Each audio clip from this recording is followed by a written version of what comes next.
ઇન્ડિયાની અંદર 1970-29 નવેમ્બરે જે એકીકરણ થયું અને 6 મંડળીઓ જે સાથે મળીને ચર્ચ ઓફ નોર્થ ઇન્ડિયા બન્યું, એની અંદર ગુજરાત ડાયોસિસના એ વિશાળ પરિવારના સભ્યો તરીકે તમે સન્માન ધરાવો છો. અને એમ કહેવાય છે કે જો તમે આ પેમ્પલેટ વાંચ્યું હોય તો એની અંદર લખ્યું છે કે 92,000 કરતાં વધારે સભ્યો સંખ્યા છે. એનો મતલબ એમ કે CNIના વિશાળ પરિવારના તમે સભ્ય છો, કુટુંબીજનો છો. પછી એ દાહોદમાં હો અને તમે ડાંગ જાઓ તો ત્યાં પણ CNI જોવા મળશે, અને તમે સૌરાષ્ટ્રમાં જાઓ કચ્છ ભુજમાં તો ત્યાં પણ તમને CNI ચર્ચ જોવા મળશે. અને તમે આખા ઇન્ડિયામાં ફરો તો 4 સ્ટેટ છોડીને, જે સાઉથના 4 સ્ટેટ છે એ છોડીને બાકીના બધા સ્ટેટની અંદર એ CNI તરીકે, પરિવાર તરીકે, ફેમિલી તરીકે તમને ત્યાં પણ એ જ લોકો કદાચ હિન્દી ભાષામાં હોય, ઇંગ્લિશમાં હોય કે અલગ અલગ લેંગ્વેજમાં હોય પણ જોવા મળશે. પણ જ્યારે ગુજરાત ડાયોસિસના ચર્ચ પાસ્ટર વેલફેર સન્ડેની ઉજવણીની જ્યારે હું વાત કરી રહ્યો છું, ત્યારે હું church of North India Gujarat ડાયોસિસની કેટલીક માહિતીઓ તમારી આગળ લાવવા માગું છું. સૌથી પ્રથમ બાબત તો એ છે કે આ જે વિશાળ પરિવાર છે એની અંદર 143 પાસ્ટોરેટ છે, એની અંદર 244 શાખા મંડળીઓ છે, અને 47 જેટલી જગ્યાએ ઘર અને સ્થળમાં ભજન સેવાઓ ચાલે છે. એમ ટોટલ 434 જેટલી ભજન સેવાઓ અત્યારે આ સમયે આ ગુજરાતની અંદર CNI તરીકે એકત્ર મળીને તેઓ કરી રહ્યા છે, અને એમાં અત્યારે આપણે પણ સામેલ છીએ. અને એટલા માટે જે ખાસ પ્રકારની પાસ્ટર વેલફેર સન્ડેની ઉજવણી કરીએ છીએ ત્યારે આ બાબત જાણવી બહુ જરૂરનું છે. તમારા ઘરમાં કેટલા જણ રહે છે, તમારા કુટુંબીજનો કોણ કોણ છે, તમારા સગાવાલા કોણ છે, તમારા બાળકો શામાં અભ્યાસ કરે છે, એવું જો તમે જાણતા હો તો આ પણ જાણવું બહુ જરૂરનું છે કે તમે જે મંડળીના સભ્યો છો તે મંડળી કેવી રીતનું કાર્ય કરે છે.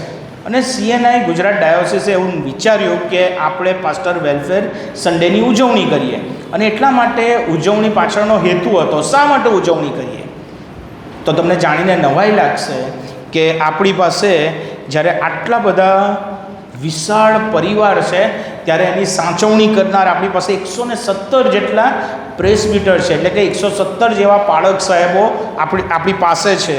આપણી પાસે 16 ડીકનો છે, આપણી પાસે 8 સુવાર્તિકો છે, અને 31 GMMના મિશનરીઓ છે. નિવૃત્ત પાળક 32 છે, અને વિધવા પાળક પત્ની 23 છે. આ બધું હું કેમ કહી રહ્યો છું? માહિતીના. તમે CNIના છો તો CNIની ઉત્તર, દક્ષિણ, પૂર્વ, પશ્ચિમ બધી જ જગ્યાએ પથરાયેલી મંડળી જે ગુજરાતમાં છે એના વિશે જાણવું તમારે જરૂરનું છે. તમારા કુટુંબમાં જ્યારે કોઈ પ્રસંગ આવે ત્યારે તમે કોને યાદ કરશો? કોને યાદ કરશો? પાળક સાહેબને યાદ કરશો કે પાળક સાહેબ મારા ઘરે આવજો, નવું ઘર લીધું છે, અમારા ત્યાં બાળક જન્મ્યું છે, અમારા બાળકની પહેલી બર્થડે આવી છે, અમારા બાળકના મોટું થયું છે ને પાસ થયું, 12થમાં બહુ સારા પર્સન્ટેજ આવ્યા, લગ્નનો પ્રસંગ આવે કે પછી મરણનો પ્રસંગ, પણ પાળક સાહેબ અચૂક તમે યાદ કરશો અને એમને બોલાવશો, અને પાળક સાહેબ તમારા ઘરે આનંદ સહિત આવશે પણ ખરા. કેમ? કારણ કે આપણા બધા જ પ્રસંગોની અંદર પાળક સાહેબો આપણી સાથે રહે છે. અને એટલા માટે આ જાણવું બહુ જરૂરનું છે કે પાળક સાહેબો નિવૃત્ત થાય પછી શું? પછી શું? માન્ય બિશપ રાઇટ રેવરન્ડ સિલ્વાન્સ ક્રિશ્ચિયન સાહેબની સીધી આગેવાનીમાં એક વિચારને એક નિર્ણય બનાવવામાં આવ્યો, અને એ નિર્ણય એવો બનાવવામાં આવ્યો કે આપણા 32 જેટલા નિવૃત્ત પાળક સાહેબો જેમણે 40 વર્ષ કરતાં વધારે સેવાઓ કરી, 30 વર્ષ સેવાઓ કરી મંડળીની અંદર. દિલીપ નીનામા પાળક સાહેબ છે, આખી જિંદગી ચર્ચની અંદર સેવામાં આપી દીધી. CNI દાહોદમાં હોય કે બીજા CNI ચર્ચમાં હોય, પણ પછી એક તબક્કે 65 વર્ષે રિટાયર થયા પછી શું? પછી શું? પછી કદાચ કોઈ મળે કે ના પણ મળે. બહુ ફેક્ટ કહું છું. સુરતની અંદર ઘણા નિવૃત્ત પાળક સાહેબો છે, અમદાવાદમાં ઘણા નિવૃત્ત પાળક સાહેબો છે. બહુ જ ઓછા વ્યક્તિઓ એવા હોય કે કદાચ એ સ્પેશિયલી એમને મળવા જતા હોય. ઓન ડ્યુટી પાસ્ટર હોય એટલે અચૂક મળવા જાય, કારણ કે પ્રસંગોની અંદર અવરનવર મળવાનું થાય. પણ વોટ અબાઉટ રિટાયરમેન્ટ? બહુ અઘરી પડો હોય છે. જેમણે આખી જિંદગી મંડળી માટે ખર્ચી નાખી, એમના નિવૃત્તિના દિવસોમાં કોણ એમની સાથે? કોઈ પેન્શન સ્કીમ હોતી નથી. પણ બિશપ સાહેબને એવો વિચાર આવ્યો કે એમને માટે કંઈક નહીં, ફૂલ નહીં તો ફૂલની પાંખડી સમાન એક વિચારને નિર્ણયમાં મૂક્યો કે દર મહિને એમને 5,000 રૂપિયા આપણે આપીએ. તો એ જો 5,000 રૂપિયા તેઓ આપે છે, તો એવું કહેવાય છે કે આ પેમ્પલેટમાં તમે વાંચશો જ કે દર મહિને જો 5,000 રૂપિયા આપે તો 32 પાળક સાહેબોને જો આપવામાં આવે તો વાર્ષિક 19,20,000નો ખર્ચો છે. આ હતો નહીં, પણ આ એક વિચાર આવ્યો કે નિવૃત્તિ પછી એમનું શું, 5,000 તો બહુ જ જૂજ જેવી ઇન્કમ છે. અને એમાં જો પાળક સાહેબોના ઘણીવાર મુશ્કેલી હોય ત્યારે 2-3 હજાર રૂપિયા તો દવાઓમાં જતા રહેતા હોય છે. 23 જેટલા વિધવા પાળક પત્ની, એક સમયના પાળક સાહેબ, સુરત વલસાડ વિભાગના એરિયાડીન સાહેબ, મજબૂત કામ કરનાર સાહેબ, ઓચિંતી અણધારી એવી બીમારીના એમાં. અને તમને કદાચ યાદ પણ હશે કે કોરોનાના સમયમાં ઘણા બધા પાળક સાહેબો મરણ પામ્યા. પછી જે પાળક પત્ની જોબ કરતા હતા એ તો કોઈક રીતે સર્વાઈવ થયા, પણ જે પાળક પત્ની જોબ ના કરતા હોય તેમને માટેની પળો બહુ અઘરી આવી ગઈ. અને એવા સમયે એમની પડખે કોણ ઊભું રહે? આર્મીમાં જોજો તમે, આર્મીના જે પરિવારો હોય છે તે કેવી રીતે કાર્ય કરે છે. જો એમના આર્મીની અંદર કોઈકને કશું થાય તો આર્મીના બધા જ વ્યક્તિઓ આવીને એમને માટે કંઈક કરતા હોય. તો એ જ પરિસ્થિતિમાં મંડળી અને ઇવન પાળક સાહેબો પોતે પણ નિર્ણય લીધો, જ્યારે નિવૃત્ત થાય પાળક સાહેબ તો દરેક પાળક સાહેબ અમારા પોતાના સેલેરીમાંથી અમે એમને બધા જ ભેગા થઈને 1,000 રૂપિયા આપીએ કે જેથી 2,42,000 રૂપિયા એમને મળે. ડાયોસિસ એમને આપે. એમ કરતાં કરતાં એમની પાસે કંઈક નાની એવી અમાઉન્ટ આવે. તો વિધવા પાળક પત્નીઓનું શું? બહુ અઘરી પડો છે. આમ એક તમને કહેવા પાછળનો હેતુ કંઈ એકલા દાન માંગી લેવાનું નથી, અવેરનેસ લાવવાની બાબત છે કે આવું બધું તમે ઘણા બધાએ વિચાર્યું હશે, ઘણા બધાએ કદાચ વિચાર ના પણ આવ્યું હોય, અથવા ઘણા બધા વિચારતા હશે પણ શું કરવું અને કઈ રીતે કરવું એ ખબર ના પડતી હોય. તો આ એક સમજણના ભાગ સ્વરૂપે એવું જરાય માનશો નહીં કે પાસ્ટર વેલફેર એટલે અમે પૈસા માંગીએ છીએ, દાન માંગીએ છીએ અને તમારે આપી દો. ના ના ના ના ના ના. ઇફ ગોડ્સ વિલ, તમે એવું અનુભવતા હોય કે આ ઈશ્વરની ઈચ્છા છે અને તમને જો એવું લાગતું હોય તો પાળક સાહેબ તો એમની ફરજ નિભાવશે જ. પાળક સાહેબ તો તમે આપશો કે ના આપશો એ તો એમનું સેવા કાર્ય કરશે જ, કારણ કે પ્રભુએ એમને તેડ્યા છે. અને 23 જેટલા પાળક સાહેબોને, જે વિધવા પાળક પત્નીઓ છે, એમને જો 5,000 રૂપિયા આપવામાં આવે તો વાર્ષિક 13,80,000 એવી રકમ અહીંયા લખી છે, આ પેમ્પલેટમાં માહિતી આપી છે. અને જ્યારે આ બધા સેવાઓ ચાલે છે, આ બધી બાબતો કહેવામાં આવે છે, તો એની સાથે સાથે તમારી જાણ સારું કહું કે બીજા એવા કેટલાક મુદ્દાઓ છે કે જેને લઈને પણ આ ખાસ વેલફેર સન્ડેની ઉજવણી કરવામાં આવે છે. લગભગ 10 જેટલી બાબતો લખી છે. પાળક સાહેબોની સેવાકાળ દરમિયાન મેડિક્લેમની વાત આવે.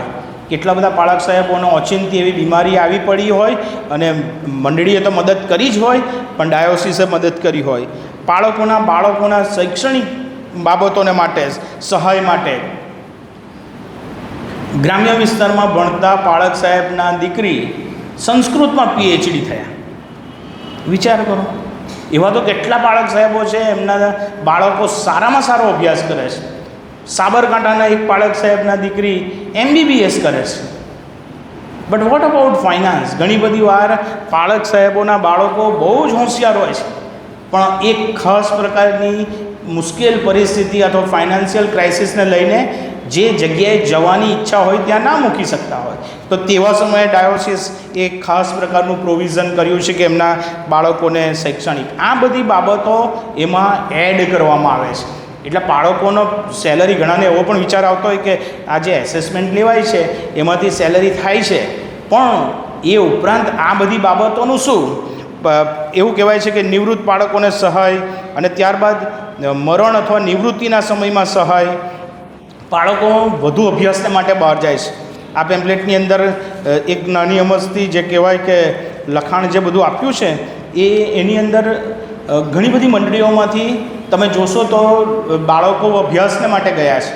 પાળક સાહેબોના બાળકો હોય કે અન્ય બાળકો હોય, પણ એ તેઓ થિયોલોજીકલ સ્ટડી માટે ગયા છે. તમારા ચર્ચમાંથી પણ રેનિસન એન્ડ પરમાર કે જેઓ દાહોદ મંડળીની સ્પોન્સરશિપમાં ત્યાં ગયા છે. આમાં ઝાલોદ લખ્યું છે પણ દાહોદ ચર્ચની એમાં એ ગયા છે.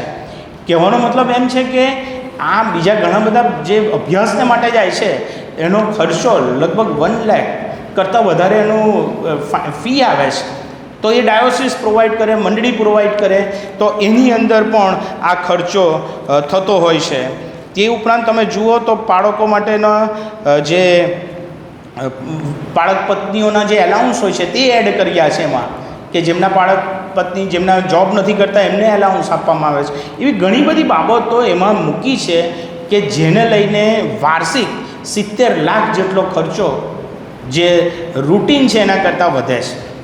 અને એટલા માટે આ બધી બાબતોને ધ્યાનમાં રાખતા ડાયોસિસે એવું વિચાર્યું કે પાસ્ટર વેલફેર ફંડની વ્યવસ્થા કરવામાં આવે, કે જેથી કરીને એમનો પગાર વધારો થાય, મેડિક્લેમ હોય, શૈક્ષણિક બાબત હોય, પાસ્ટર એપ્રિસિએશન સન્ડેની વાત હોય, નિવૃત્ત બાળકો હોય, યુવાનોને સેવા માટે પ્રોત્સાહન આપવાની વાત હોય, મરણ અથવા નિવૃત્તિના સમય, બાળકોના અભ્યાસને માટે, ઉચ્ચ પ્રકારની તાલીમ માટે, વિધવા પાળક પત્ની સહાય, પાળક પત્નીઓને એલાઉન્સ, આમ 10 જેટલી બાબતોને એમાં એડ કરી છે કે જેનાથી આ બાબતો આ જે ફંડ છે એમાંથી એની પ્રોવિઝન થાય.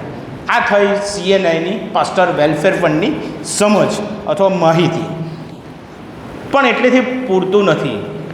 Vote about pastoral ministry?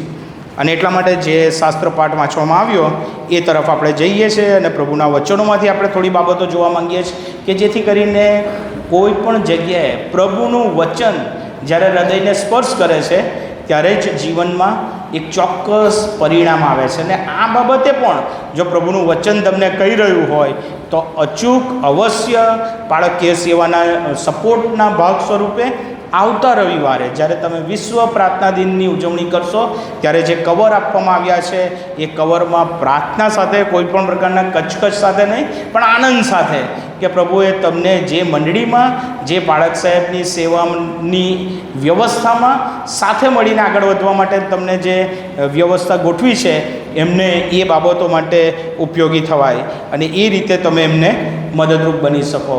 તો બાળકીય સેવા શું છે તે આપણે જોવા માંગીએ છીએ અને આવો આપણે પ્રાર્થના કરીને પ્રભુની સહાયતા માંગીએ. જીવનના સ્વામી, અમે તમારો આભાર માનીએ છીએ કારણ કે બાળકીય સેવા એ તો અદ્ભુત તેડું છે અને બાળકીય સેવા એ તો તમારા તરફથી નીમવામાં આવેલી જવાબદારી છે જે બધાને મળતી નથી, પણ તમે વિશેષ એ આહ્વાન, એ તક એ વ્યક્તિઓને અલાયદા કરીને સોંપવામાં આવેલી જવાબદારીનો ભાગ બનાવો છો, જેમાં પ્રભુ સંઘર્ષ છે પણ શાંતિ હૃદયમાં આપનાર ઈશ્વર તમે છો. અને બાઇબલ બાળકીય સેવા માટે શું કહે છે તે આજે સવારે અમે જોવા માંગીએ છીએ. ત્યારે તમે અમારા અંતરચક્ષુઓને ખુલ્લા કરો, વિચારવાની ક્ષમતા આપો, સમજવા માટેનું જ્ઞાન આપો અને સ્વીકારવા માટેની તમન્ના આપો કે જેથી કરીને અમે આ દરેક બાબતો અમારા જીવનમાં અપનાવી શકીએ. પ્રભુ ઈસુના નામમાં માંગીએ છીએ. આમેન. જે શાસ્ત્રપાઠ વાંચવામાં આવ્યા એ પ્રમાણે જો તમે બાળકીય સેવા વિશે બાઇબલ શું કહે છે એ આજનો થીમ છે, સબ્જેક્ટ છે, તે સંબંધી આપણે જોવા માંગીએ છીએ. બાળકીય સેવા એ જૂના કરારનો અભ્યાસ કરો ત્યારે તમે જુઓ કે યાજકોને સોંપવામાં આવેલી સેવાથી શરૂ થાય છે. એ કોઈ ઉપજાવી કાઢેલી સેવા છે નહીં.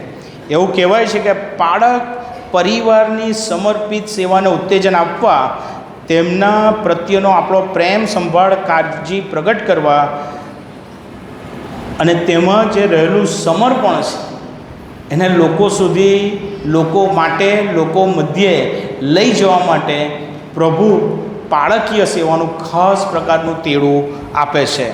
પાસ્ટર એ લેટિન શબ્દ છે કે જેનો અર્થ થાય છે ઘેંટા પાળક. અને એટલા માટે તમે જુઓ તો બાઇબલમાં કઈ જગ્યાએ ઈશ્વર પોતે પાળક છે એવું લખ્યું છે? બાઇબલમાં કઈ જગ્યાએ એવું લખ્યું છે કે ઈશ્વર પોતે જ પાળક છે? ગીતશાસ્ત્ર 23, યહોવા મારો પાળક છે. એટલે ઈશ્વર પોતે પાળક તરીકે પોતાની જાતને પ્રદર્શિત કરે છે. અને ઈશ્વર પોતે પોતાની જાતને પાળક તરીકે કહે છે ત્યારે એની અંદર બહુ ચોક્કસ સમજણ છે. યોહાનને લખેલી સુવાર્તા 10મો અધ્યાયને 11મી કલમ વાંચો તો ત્યાં લખ્યું છે એ પાળક જે છે ઈશ્વરનો અવાજ ઈશ્વરના લોકો જાણે છે. મારા ઘેંટા મારો સાદ સાંભળે છે. પાળક તરીકેની જે સેવા છે એ ઈશ્વર તરફથી તેડા તરીકે તેડું આપવા માટે પસંદ કરવામાં આવી. જ્યારે હું પોતે સ્ટડી કરતો હતો ત્યારે મારા ફાધરની બહુ ઈચ્છા હતી કે હું બિઝનેસ કરું, અને સુરત કોર્પોરેશનમાં તે આસિસ્ટન્ટ વિજિલન્સ કમિશનર હતા. મારા મમ્મી ગવર્મેન્ટ ટીચર તરીકે હતા. અને પાળકીય સેવાનું જે તેડું છે તે બધાને મળતું નથી. મારા ભાઈએ એન્જિનિયરિંગનો અભ્યાસ કર્યો, અને જ્યારે હું પોતે સ્ટડી કરતો હતો ત્યારે મારા ફાધરની ઈચ્છા હતી કે હું એક સારો બિઝનેસ કરું. અને તે સમયે સુરતમાં લૂમ્સની બિઝનેસ બહુ ચાલતો હતો, કાપડનો. અને એમને એવું થયું કે તું કાપડના ઉદ્યોગમાં પડ. અને કાપડનો ઉદ્યોગ એ બહુ જ પ્રોફિટેબલ તે સમયમાં હતો. અને એટલા માટે એમની વિચારસરણીમાં એવું હતું કે હું મારો અભ્યાસ પૂરો કરું અને હું બિઝનેસ કરું.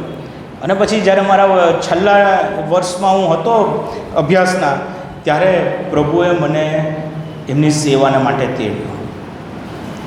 યોહાનની લખેલી સુવાર્તાના 21મા અધ્યાયમાં કહે છે, મારા ઘેંટાને પાળ, મારા ઘેંટાને સાચવ. અને પ્રભુએ મને પસંદ કર્યો છે. પ્રભુ મને બોલાવી રહ્યા છે.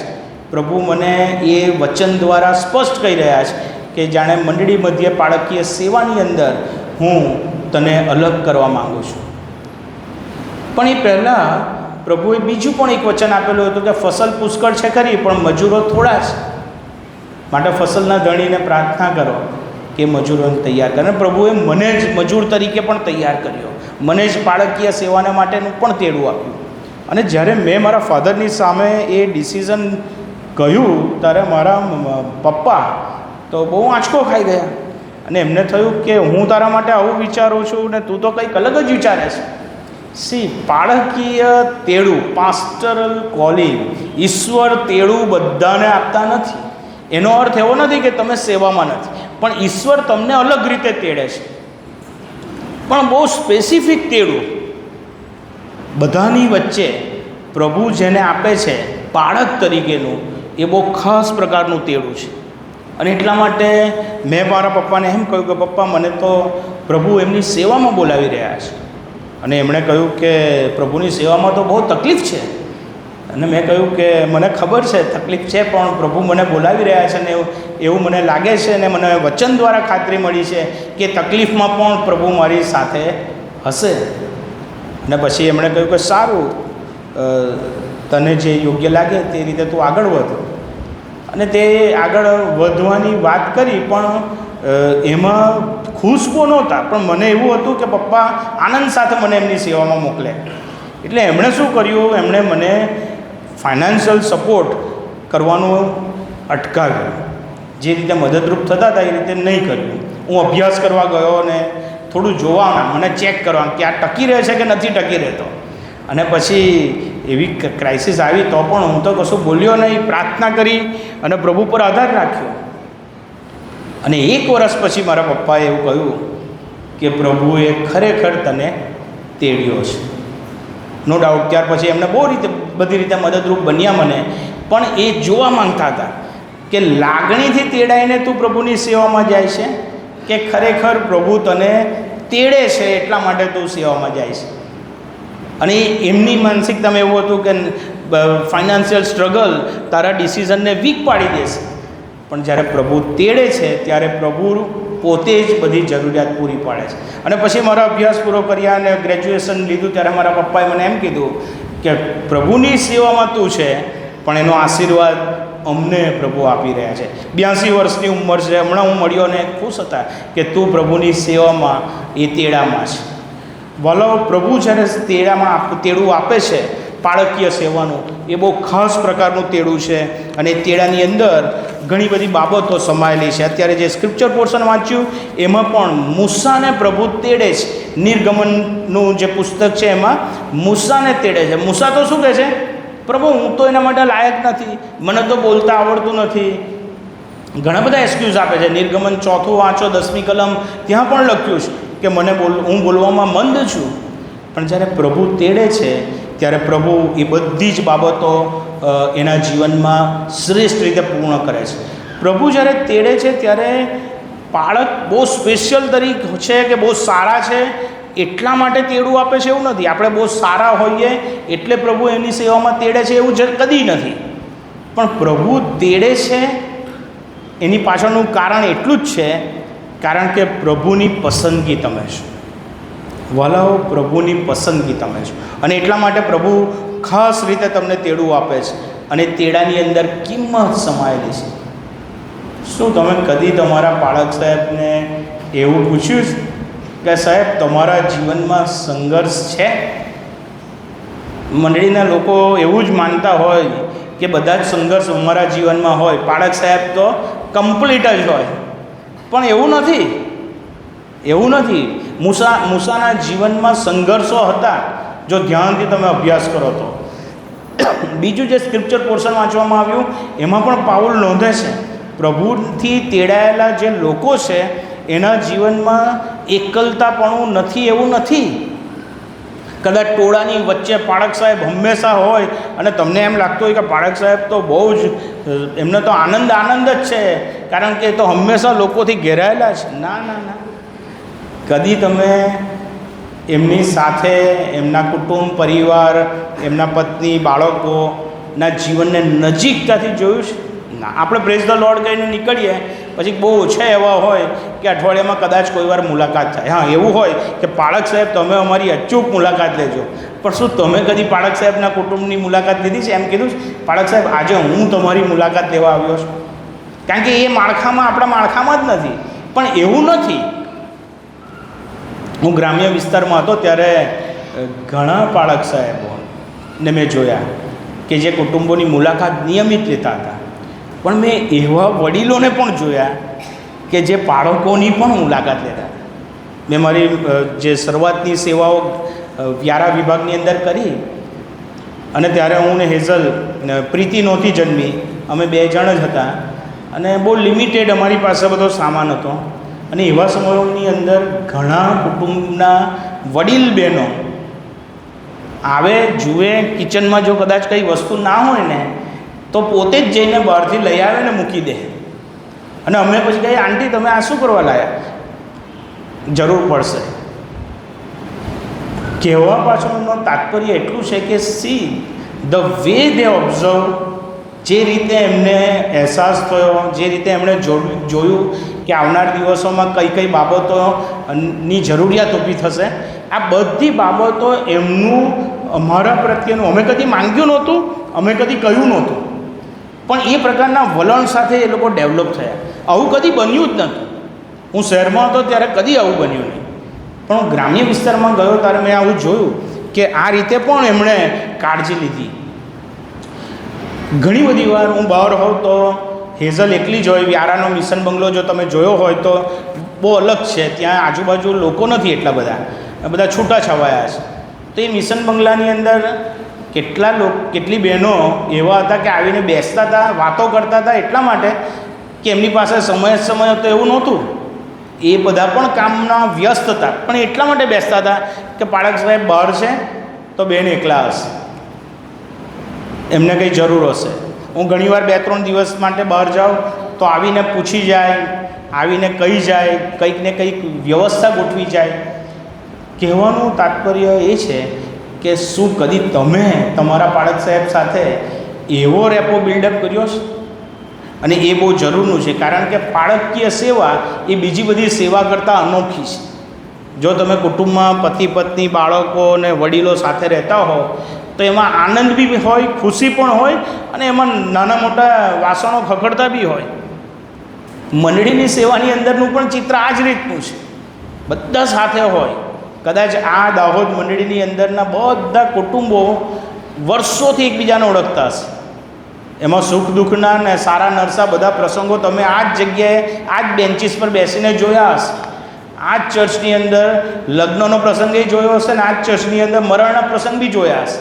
અહીંયા જ પાળક સાહેબોને પણ તમે જોયા હશે અને ઘણી બધી બાબતો હશે. પણ એ બધા સમયોમાં પાળકીય સેવા જ એવી છે કે જે સતત તમારી સાથે હોય, 24/7, નો રેસ્ટ.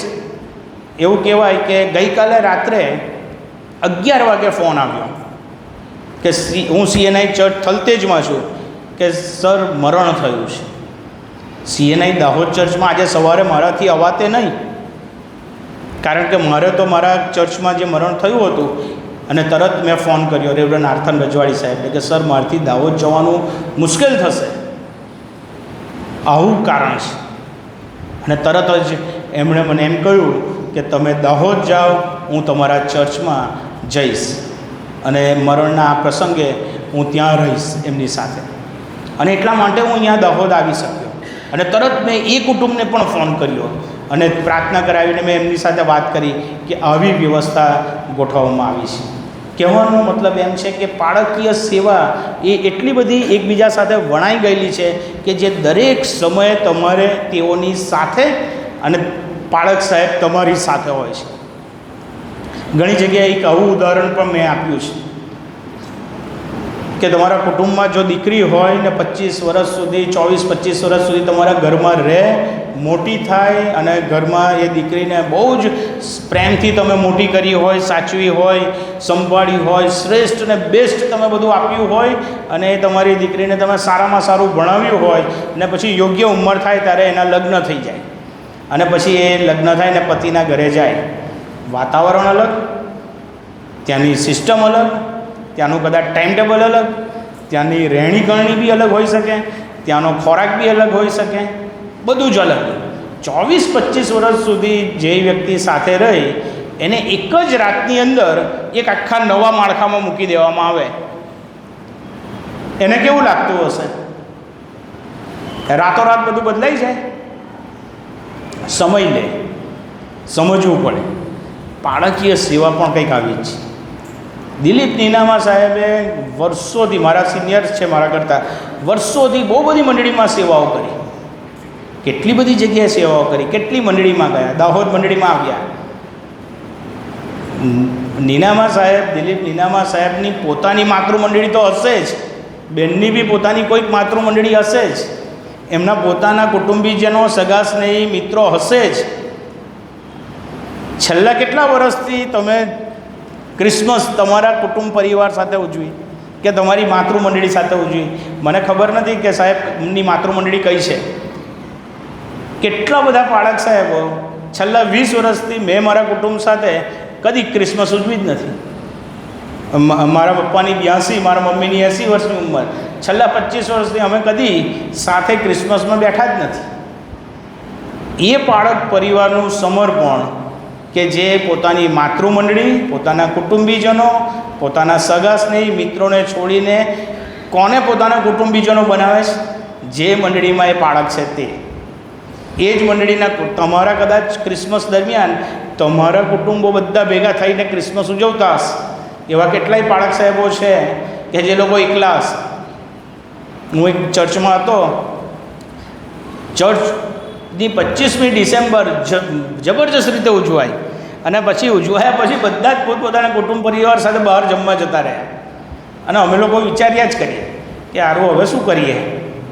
પછી અમે હોસ્ટેલના છોકરાઓને બોલાવી લાવ્યા અને હોસ્ટેલના નાના નાના છોકરાઓ સાથે અમે ક્રિસમસ ઉજવી. અમે લંચ અમે જ બનાવ્યું અને એ લોકોને અમે અમારી સાથે રાખ્યા. એટલે કહેવાનો મતલબ એમ કે આવું કેટલી બધી વાર બનતું હશે. પછી અમે બીજી એક મંડળીમાં ગયા, ત્યાં મંડળીના લોકો અલગ રીતના હતા, સમજણ અલગ હતી અને એમાંના કેટલાક કુટુંબો એમના કુટુંબોની સાથે અમને લેતા ગયા. અહીંયા કઈ સિસ્ટમ છે મને ખબર નથી, પણ કહેવાનો મતલબ કે પોતાનું કુટુંબ, પોતાના સગા સ્નેહી મિત્રો બધાને મૂકીને છેલ્લા કેટલા વર્ષથી પાળક સાહેબ જે મંડળીમાં હોય એ જ મંડળીને પોતાના કુટુંબ પરિવાર, સગા સ્નેહી મિત્રો બનાવીને એ પાળકીય સેવા કરે છે. C, this is the real ministry. Commitment, sacrifice. હું કોઈની વિરુદ્ધમાં કે અલગ રીતે કહેવા નથી માંગતો, પણ તમારી જાણ સારું કહું, સંસ્થાઓ અને બીજી અન્ય વ્યવસ્થાઓમાં જેઓ સેવા કરે છે તેઓને ક્રિસમસનું વેકેશન હોય છે અથવા વેકેશન ના હોય તો પણ તેઓ બહુ સરળતાથી પોતાના કુટુંબ પરિવાર સાથે ક્રિસમસ ઉજવી શકે છે. કેટલા એવા સમયો હશે કે પાળક સાહેબ બહાર જતા હશે, પોતાના બાળકોને પ્રોમિસ આપ્યું હોય અને બહાર ફરવા લઈ જતા હોય, અને એવો સમય બને ને કોઈ આવે, સર જવાનું છે. મારી સાથે એવું ઘણીવાર બન્યું છે. મારી દીકરીને પ્રોમિસ આપ્યું હોય કે આપણે વીકેન્ડમાં જઈશું, અને હું જેવું ગાડી ચાલુ કરું ને કોઈક આવે અને મને કહે કે સાહેબ હોસ્પિટલમાં દાખલ કરી ગયા છે. એટલે હવે મારે શું કરવાનું? અમારી દીકરી નાની હતી ત્યારે મને કહે છે તમે બધાનું સાંભળો છો, મારું જ નહીં સાંભળતા. પછી જેમ જેમ મોટી થતી ગઈ એમ એને ખ્યાલ આવતો ગયો. આ બાળકીય સેવા છે કે જેની અંદર સમર્પણ છે. કહેવાનો અર્થ આ છે કે બાળક એ પણ એક માણસ છે, મર્યાદાઓ છે, સંપૂર્ણ નથી. નિર્ગમન 4:10 એ બહુ સ્પષ્ટ લખવામાં આવ્યું છે કે જેમ મૂસા કહે છે કે તમે પ્રભુ મને બોલાવો છો ઇઝરાયલ પ્રજાને છોડાવવા માટે, પણ હું બોલવામાં મંદ છું અને મને ખબર નથી કે હું એમને કેવી રીતે છોડાવીશ. બાળકના પણ પ્રશ્ન હોય છે. બાળકો એટલે એમને કોઈ પ્રશ્ન ના હોય એવું માનીએ નહીં. બાળક પણ નિરાશાનો ભોગ બની શકે છે. પહેલો રાજા 19:3-4 એલિયાના સંબંધમાં તમે જુઓ, પ્રભુનો સેવક પણ એ નિરાશ થઈ ગયો હતો. એને ડર લાગવા લાગ્યો હતો. એને જે ધમકી આપવામાં આવી હતી એનાથી એ ગભરાઈ ગયો હતો, અને એને એમ થતું હતું કે મારો જીવ લઈ લેશે આ રાણી. અને એ રાણીથી ગભરાઈને એ પોતે નિરાશ થઈને એનો ભોગ બને છે. બાળક પોતે પણ એકલતાનો ભોગ બની શકે છે. બીજો તિમોથી 4:16 તમે વાંચો, પાઉલ ત્યાં કહે છે ટોળાની વચ્ચે પણ માણસો એકલતા અનુભવતા હોય છે. બાળકીય સેવાની અંદર તમે જુઓ તો બાળક એ પોતે કેટલા બધા સેક્રિફાઈસ પોતાના કુટુંબને લઈને પણ આપતા હોય અને મંડળીને લઈને પણ આપતા હોય.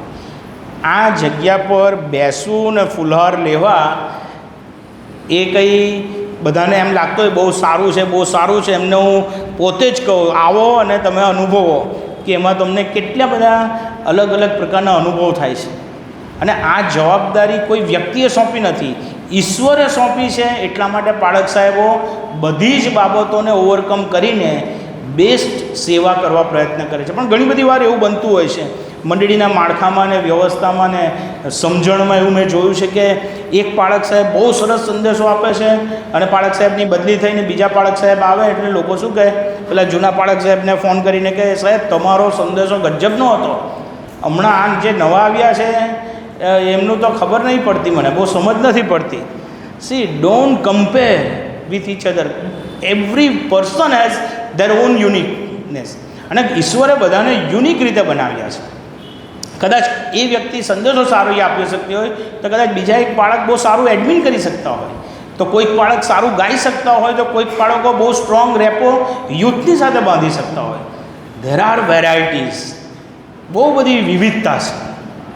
પણ અલ્ટિમેટ બધા જે કામ કરે છે તે પ્રભુની સેવામાં મંડળીને બાંધી રાખવાની સેવામાં કામ કરે છે. અને એટલા માટે એ બાળકીય સેવાની અંદર સમર્પિતતા એ બહુ જ અગત્યનો ભાગ છે. નિર્ગમન 3:7-12 તમે જુઓ તો ત્યાં લખ્યું છે કે બાળક જ્યારે મંડળીના લોકોની અંદર સેવા કરે છે તો ત્યાં કેવી સેવા કરે છે.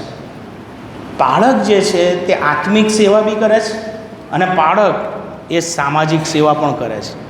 બાળક એ વહીવટીય સેવામાં પણ સંકળાયેલા છે અને બાળક એ કુટુંબની અંદરના દરેકે દરેક પ્રસંગોને એક માળખાના વ્યવસ્થાની અંદર, મંડળીની અંદર એને એક સારી રીતે ગોઠવવાના માટેના અધિકાર પણ એમને આપવામાં આવ્યા છે. અને એટલા માટે જ મંડળીની અંદર જેટલા કુટુંબો છે એ કુટુંબોની અંદર બધા જ કુટુંબોમાં નાના મોટા કંઈક ને કંઈક એવા વિવાદ હોય, પ્રશ્નો હોય, મુશ્કેલી હોય તો તેઓ કોની પાસે જાય છે? બાળકની પાસે જાય છે. કેમ બાળક પાસે જાય છે? કે બાળક કંઈક નિરાકરણ લાવશે. વલાઓ, આવા પ્રકારની સેવા કોઈ બહારથી આવીને કરવાનું નથી. અને એટલા માટે બાળકને મંડળીની વચ્ચે મૂકવામાં આવ્યા છે.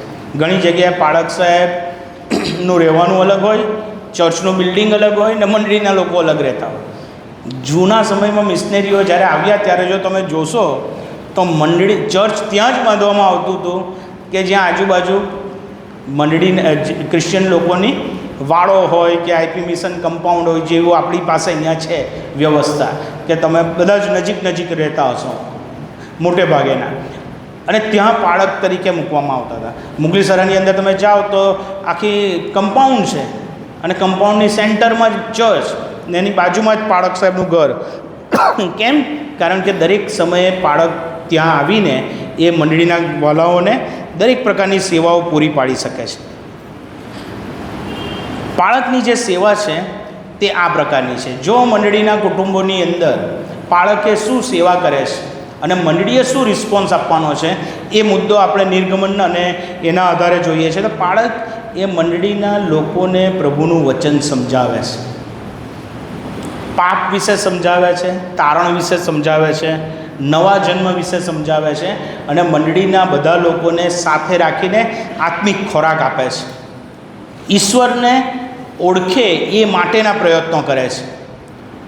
પાળક પોતે જે સંદેશો આપે છે એ પ્રમાણે પોતે પણ જીવન જીવવાના માટે સતત પ્રયત્નશીલ છે. ઘણી બધી વાર અહીંયા પુલપીટ પરથી હું કહેતો હોઉં કંઈક અને મારું રિયાલિટીમાં લાઈફ કંઈક અલગ હોય. જો તમે હેઝલને જઈને પૂછો, પ્રીતિને જઈને પૂછો કે આશીષ કેવા, તો તમને એક્ઝેક્ટ ચિત્ર મળે. કેટલી બધી મંડળીઓમાં સેવા કર્યા પછી મેં એકેય મંડળીમાં એવું કહી શક્યો નહીં કે સવારે 4 વાગે ઉઠીને પ્રાર્થના કરો. કેમ? સવારે 4 વાગે ઉઠીને પ્રાર્થના કરવી સારી છે ને? ખોટી છે? બહુ સારી છે, હું પણ માનું છું. પણ હું કોઈ જગ્યાએ બોલી ના શક્યો, મંડળીને એવું ના કહી શક્યો કે તમે બધા સવારે 4 વાગે ઉઠીને પ્રાર્થના કરો. કેમ? કારણ કે મને ખબર હતી, હું જાણતો હતો કે મારું એ બોલવું પોકળ બનશે, વ્યર્થ બનશે. જ્યાં સુધી હું પોતે 4 વાગે ઉઠીને પ્રાર્થના ના કરું ત્યાં સુધી હું મારી મંડળીને કહી શકીશ નહીં.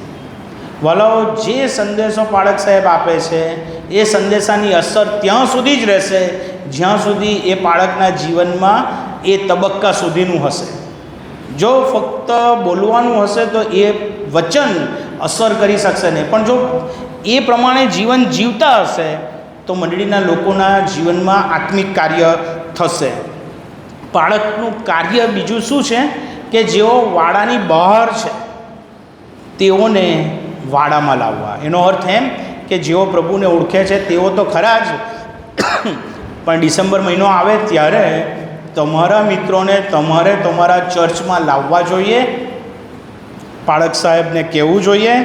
અને પાળક સાહેબ અને પાસ્ટોરેટ કમિટીએ ક્રિસમસ પ્રોગ્રામ જે આપણે આપણા લોકો પૂરતું જ ઉજવીએ છીએ, આપણા લોકો માટે જ ઉજવીએ છીએ અને આપણે આપણા જ કલ્ચરલ પ્રોગ્રામ એકબીજાને બતાવીએ છીએ, એનાથી વિશેષ આપણે ક્રિસમસનો હેતુ શું છે તે અન્ય મિત્રોને પણ, એને કહેવાય નોન ક્રિશ્ચિયન ક્રિસમસ સેલિબ્રેશન. ઘણી બધી જગ્યાએ કરતા હશે, અહીંયા પણ કરતા હશે, મને ખબર નથી, પણ અમારી મંડળીમાં અમે કરતા હતા નોન ક્રિશ્ચિયન ક્રિસમસ સેલિબ્રેશન, કે જેમાં અન્ય મિત્રોને વર્ષમાં એક વખત તમે તમારા મિત્રોને અહીંયા લાવો છો અને એક સરસ 1 કલાકનો પ્રોગ્રામ જેમાં ક્વાયર ગીતો ગાય, યુથ સ્કીટ કરે, પાળક સાહેબ ટૂંકો મેસેજ આપે અને બહાર રિફ્રેશમેન્ટમાં એમને ચા, કેક, કોફી જે પણ તમે સર્વ કરતા હો અને એક નવો કરાર તમે એમને ગિફ્ટમાં આપો. This is called real church ministry. મંડળીની એ જવાબદારી છે કે તેઓ સુવાર્તા પ્રચાર કરે અને એટલા માટે પાળક સાહેબની સાથે એ પણ એક સેવા રહેલી છે. પાળકની સેવાની અંદર બીજી ઘણી મહત્ત્વની બાબતો રહેલી છે અને તે છે અલગ અલગ પ્રકારની વિધિઓ. બાપ્તિસ્માની વાત આવે, પ્રભુ ભોજનની વાત આવે અને આ બધી બાબતો નિર્ગમનનો અભ્યાસ કરો તો મૂસાએ તમને એમ, તમે કદાચ તમારામાંથી ઘણાએ અભ્યાસ કર્યો હશે અથવા તમને થતું હશે 40 વર્ષ અરણ્યમાં કર્યું શું? 38 વર્ષ તો તેઓ કાદેશના અરણ્યમાં જ રહ્યા. ધ્યાનથી તમે વાંચો એ શરૂઆતના પુસ્તકો તો 40 વર્ષમાં મૂસાએ નિયમશાસ્ત્ર જે ઈશ્વરે એમને આપ્યું હતું એ નિયમશાસ્ત્ર લોકોને શીખવ્યું. અને બહુ ઇન્ટરેસ્ટિંગ છે એ શરૂઆતના તમે પુસ્તકો વાંચો તો ત્યાં લખ્યું છે કે એ 40 વર્ષોમાં 38 વર્ષો જે કાદેશના અરણ્યમાં હતા ત્યાં મૂસાએ કનાનમાં જતા પહેલાં, વચનના દેશમાં જતા પહેલાં એ નિયમશાસ્ત્ર લોકોને શીખવ્યું, કારણ કે એ વચનનો દેશ એ વિદેશીઓથી ભરપૂર હતો અને વિદેશીઓની એમના પર છાપ ન પડી જાય એટલા માટે એમણે નિયમશાસ્ત્ર, નિયમો, ઈશ્વરે આપેલા નિયમો શીખવ્યા. વલાઓ, તમારા અને મારા જીવનની અંદર પ્રભુનું આ વચન એ બહુ જ અગત્યનું છે. અને એટલા માટે પાળકીય સેવા, એના માટે કહેવાય છે કે વચનની સેવા અને વહીવટીય સેવાનું સંકલન છે. ઘણી બધી વાર જે મોટેભાગના પ્રશ્નો ઊભા થતા હોય તે વહીવટને લઈને ઊભા થાય, ફાઇનાન્સને લઈને ઊભા થાય, એડમિનને લઈને, મેનેજમેન્ટને લઈને ઊભા થાય. પણ this is not the ultimate goal. ઈશ્વરે આ એડમિનિસ્ટ્રેશનને મેનેજમેન્ટ કરવા માટે મંડળી બનાવી નથી. એ મંડળીની અંદરનો એક ભાગ છે ખરો કે જેને આપણે બહુ વ્યવસ્થિત રીતે કરવાનો છે, પણ મંડળી એડમિન કે મેનેજમેન્ટ કરવા માટે નહોતી બનાવી. બાઇબલની અંદર તમે જુઓ તો મંડળી તો એક્ઝેક્ટલી બનાવવામાં આવેલી હતી કે તેઓ બહારના વ્યક્તિઓને પ્રભુની વાત કહીને પ્રભુના ઘરમાં લાવે. એટલે કે મંડળીનું અસ્તિત્વ સુવાર્તા પ્રચારને માટે જ કરવામાં આવ્યું. એમ કહેવાય છે કે 4th સદીમાં બાઇબલને કમ્પાઇલ કર્યું. બધા અલગ અલગ છૂટા છૂટા પુસ્તકોનો અભ્યાસ થતો હતો, પણ આખું એક અસ્તિત્વ થયું બાઇબલનું એ 4th સદીની અંદર. ને ત્યારબાદ ટ્રાન્સલેશન થતા ગયા અને ત્યારબાદ એક બાઇબલ એક બહુ જ આપણને આપણી ભાષામાં મળ્યું. એ 1811માં જ્યારે મિશનરીઓને એ વિલિયમ કેરીની જે સેવાઓ રહી એનાથી આખું બાઇબલ ટ્રાન્સલેશન થઈને આપણી પાસે વ્યવસ્થિત આવ્યું. તો આ પ્રભુના જે વચનો છે એ વચનો તમને પાળક સાહેબ દર રવિવારે શીખવે છે. અને આ એમની સેવા, વચનની સેવા.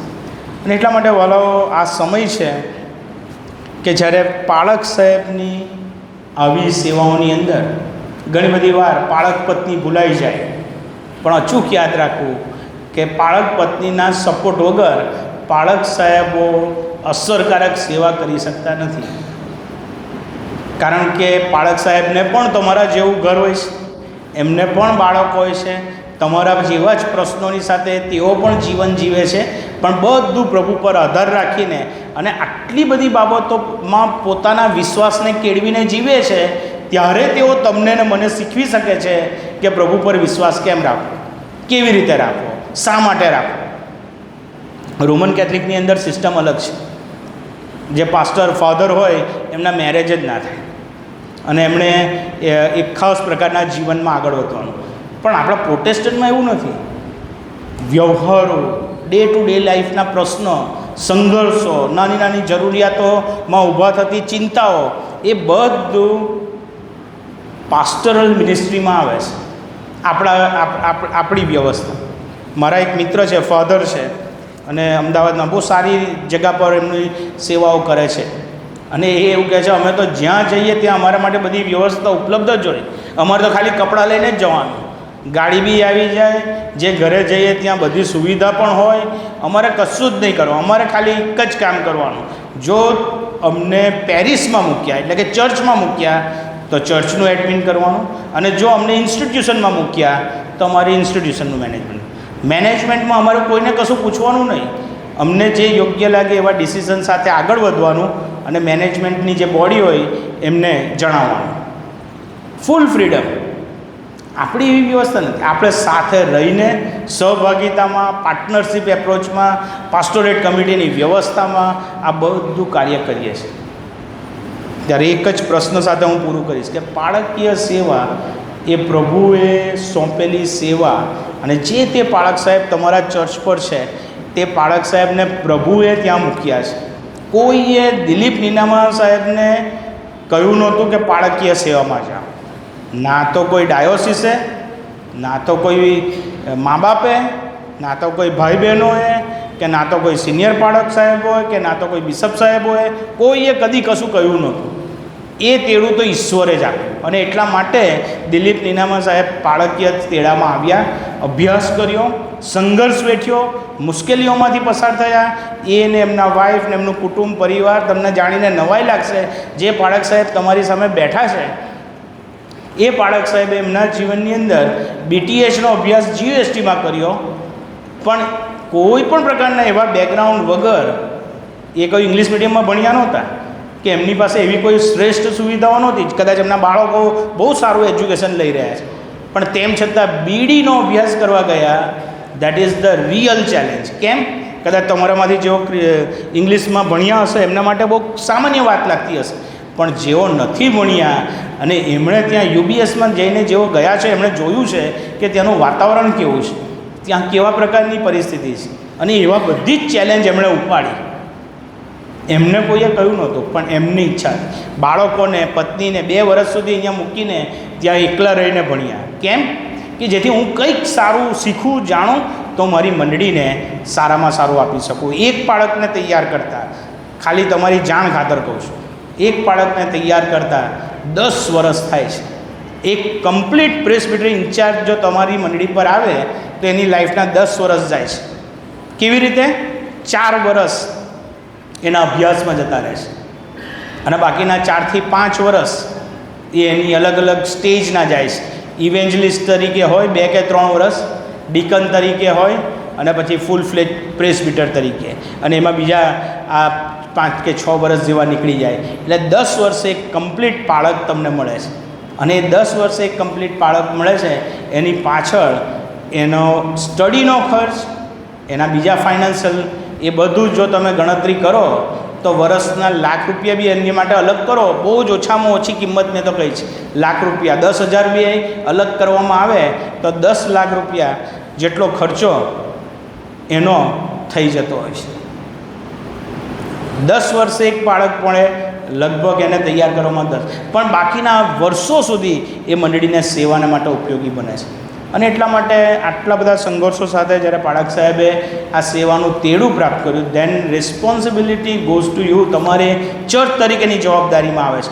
જો તમે જૂનો કરારનો શરૂઆતના પુસ્તકોનો અભ્યાસ કરશો તો ત્યાં યાજકો અને લેવીઓ જે હતા એમને વચનના દેશમાં જમીન આપવામાં આવી નહીં. કેમ? 12 કુળો હતા, બરાબર?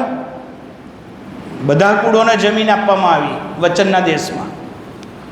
લેવી યાજકોને માટે ના પાડી, કે મૂસાને યહોશુઆને કહ્યું કે અમને જમીન નહીં. કેમ?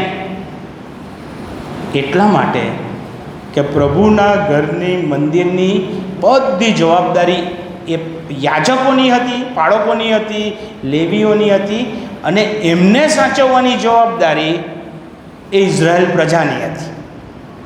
એમની જરૂરિયાત પૂરી પાડવાની જવાબદારી ઈશ્વરે ઇઝરાયલ પ્રજાને સોંપી, અને એટલા માટે જ વચનના દેશમાં એમને જમીન નહીં મળી, બાકી બધા કુળોને જમીન આપી.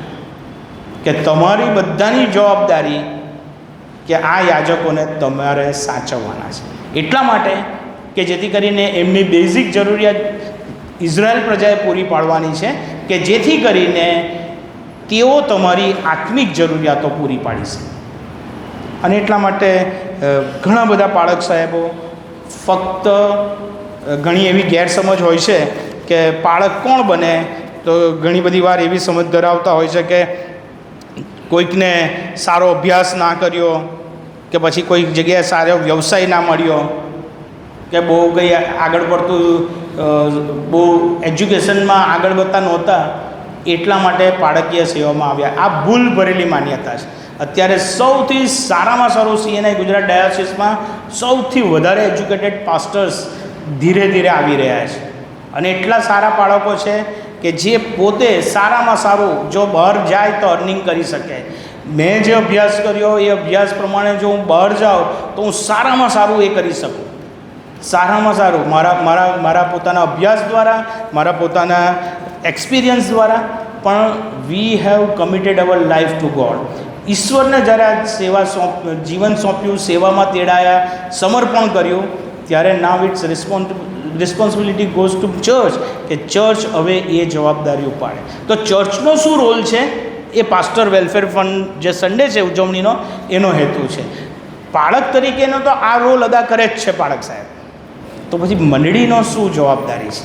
મંડળીનો what is the response from church? મંડળીની જે જવાબદારી ને જે પ્રતિભાવ છે પાળકીય સેવામાં, એ પાળકની પડખે રહેવાનો, પાળકની સાથે રહેવાનો, પાળકને માટે પ્રાર્થના કરવાનો, અને જો પ્રભુ તમને દોરતા હોય ત્યાં પાળકને બધી રીતે સર્વાંગી રીતે મદદરૂપ થવાનું. કેમ? કારણ કે પ્રભુએ જેમ પાળકને જવાબદારી સોંપી છે તેમ મંડળીને પણ જવાબદારી સોંપી છે કે એમના બાળકની એ કાળજી રાખે. અને આ પ્રભુ આ વચનો સમજવાના માટે આ પ્રેક્ટિકલ આસ્પેક્ટથી નિર્ગમનનો જે અભ્યાસ મૂસાના સંદર્ભમાં આપણે જોયો કે મૂસાને પ્રભુએ આ તેડું આપ્યું હતું, એ તેડાને સમર્પિત થાય છે તો મૂસા પૂરેપૂરા કમિટમેન્ટ સાથે ઇઝરાયલ પ્રજાને વચનના દેશ સુધી લઈ જાય છે. પ્રભુ એ જ કૃપા પાળક સાહેબોને આપે કે જેથી એમની મંડળીઓ એ જ આત્મિક ઊંચાઈઓ પ્રાપ્ત કરે. પણ એની સાથે સાથે જ્યારે પાળકીય સેવાની અંદર પાળક સાહેબ એકલા હોય, સંઘર્ષમાં હોય, નિરાશામાં હોય કે એઝ અ હ્યુમન બિંગ એક ખાસ પ્રકારની ક્રાઇસિસમાં હોય, ત્યારે મંડળી પણ એમની પડખે એ જ રીતે ઊભી રહે એ બહુ જરૂરનું છે અને આવશ્યક છે. પ્રભુ આ વચનો દ્વારા આપણને દરેકને આશીર્વાદ આપો. આમેન. પ્રાર્થના કરીએ. અમારા જીવનના સ્વામી, અમે તમારો આભાર માનીએ છીએ કારણ કે તમે અમને પાળકીય સેવામાં તેડ્યા છે, CNIના વિશાળ પરિવારના સભ્યો બનાવ્યા છે અને CNI દાહોદ મંડળીની અંદર પ્રભુ તમે જે રીતે અદ્ભુત ને અજાયબ એવું કાર્ય પેઢી દર પેઢી કરી રહ્યા છો, જે મિશનરીઓએ આ ચર્ચ બાંધ્યું અને જે વ્યક્તિ સૌથી પ્રથમ વખત સુવાર્તા લઈને આ વિસ્તારમાં આવી અને જેણે સૌથી પ્રથમ પોતાના જીવનને તમને સોંપીને સ્વીકાર કર્યો, તે જ સમયથી લઈને પ્રભુ આ દાહોદને તમે તમારા હાથમાં લીધું. નામ અલગ હશે ને તે સમય અલગ હશે, સંદર્ભ અલગ હશે, લોકોની માનસિકતાઓ અલગ હશે, પણ તે સમયથી લઈને અત્યાર સુધી તમે જે ચેન્જીસ લાવ્યા છો અને પ્રભુ અમારી મંડળીને તમે પ્રેમ કરો છો એટલા માટે તમે મંડળીનું સર્જન કર્યું ને એને ટકાવી રાખી છે. ત્યારે અમારી એ જ પ્રાર્થના છે કે દાહોદ મંડળી એ આવનાર વર્ષોમાં પાળકીય સેવામાં બાળકોને મદદરૂપ, બાળકોને પ્રેમ કરનાર, સ્વીકારનાર, સમજનાર, સાથે રહેનાર એવી અદ્ભુત અને જેમ એવી મંડળીનો આશીર્વાદ પ્રાપ્ત કરે એવી કૃપા આ મંડળી પર થવા દો. એ જ રીતે પ્રભુ શ્રેષ્ઠ અને ઉત્તમ બાળકો તમે આ મંડળીને સતત પૂરા પાડતા રહો કે જેઓ પ્રભુ તન મન ધનથી પોતાની જાતને સ્વાર્પિત એવી સેવાઓ કરીને મંડળીને આત્મિક ઊંચાઈઓ પર લઈ જઈ શકે. આમ પ્રભુ બાળક અને મંડળીનું જે સામ્યતા છે, જે એક પ્રકારની સમજણ છે અને પ્રભુ બંને એકબીજા વગર અધૂરા છે, એ બાબતને ધ્યાનમાં રાખીને એકબીજાના પૂરક તરીકેનું કામ તેઓ કરી શકે એ માટે તમારી કૃપા તેઓને આપો. પ્રભુ ઈસુના નામમાં માંગીએ છીએ. આમેન.